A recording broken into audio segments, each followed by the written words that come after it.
I know we've all been talking about CEOs for the past couple days. I have something I want to say.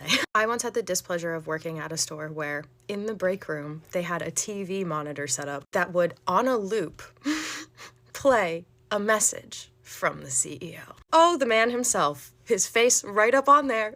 I can remember it. I remember his lizard eyes. I remember the stare that had absolutely no soul behind it. And mostly I remember what he said, which was, thank you guys so much for all of your hard work. We have made record profits this year. The number that he threw for like what the whole brand made as a total in that past year was astronomical. I think it is particularly insulting to, in the break room space of a store, where someone is taking their break to not have to think about their job for 15 minutes, making minimum wage.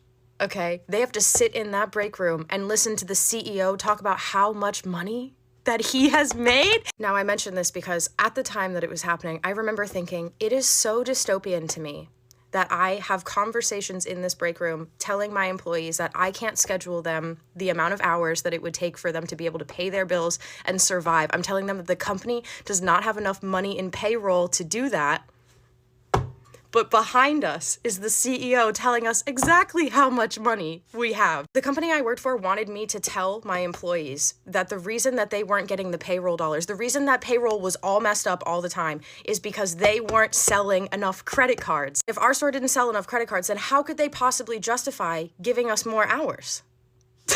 One time in particular, I was having a conversation in the break room with one of my employees who had just become homeless, who I had just had to write up for being late to work due to the fact that they are homeless. Like, I was forced to write them up for that. I couldn't not. Mind you, this employee was fantastic. Had not always been homeless. This was like a recent development. This employee was working like 3 jobs in order to survive and would come in for shifts all the time that they weren't even scheduled. Like if we had a call out, like they were the person to call and they would always come in. But because she showed up a couple minutes late, pretty much every shift, due to the fact that she was dealing with incredible difficulties outside of work, I had to write her up. And I will never forget being in that break room and trying to tell her, like, I as a person understand, but like the company is forcing me to make decisions I don't want to make that negatively affect you. And all of this is happening with that stupid fuck's face plastered on the TV in the background, yapping at us the whole time about how much money we make the company. And I would like to leave you with this message if you work in corporate America or retail. The company you work for will spend incredible amounts of time, money, and energy to make sure that you are fighting each other. Your company really wants you to hate your managers, I'll tell you what. And sometimes it is worth hating them, especially the ones that have been there a long time and have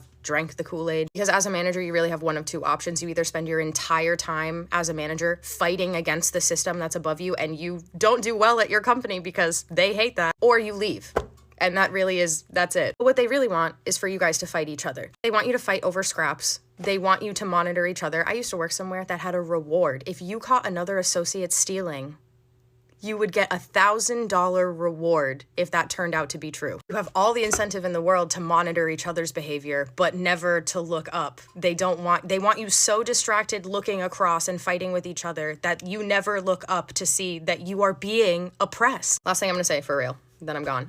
I used to work somewhere that the toilets overflowed constantly. Like the public bathrooms that we all used and all the customers used never worked. They were constantly overflowing. It was a brand new store, okay? They could have worked very diligently to get that fixed quickly. It caused a problem all day long. Anytime you had to pee, you had to leave the store physically and go somewhere else. It was months and months and months and months on end of this being a constant issue. Our toilets would overflow into another store's back room. But nobody cared. Nobody from corporate cared in the way that we needed them to care. Like, you need to fix this, right? Okay? My company found out that there was, during all of this happening, right, there was a union rep, one, that was standing out in the parking lot and trying to talk to employees as they came into work. I could not believe how quickly the immediate response from the company. Within like 30 minutes, I had everyone got an email, and there were all these meetings that they made us do. They had these little brochures that they would print out. If any of the employees were to talk about unionizing, this is exactly what you would say. You had to stick to the script. People were so touchy about unions that they called it the U word when they were in the building. But that's also because the cameras were listening at all times and creating a profile using AI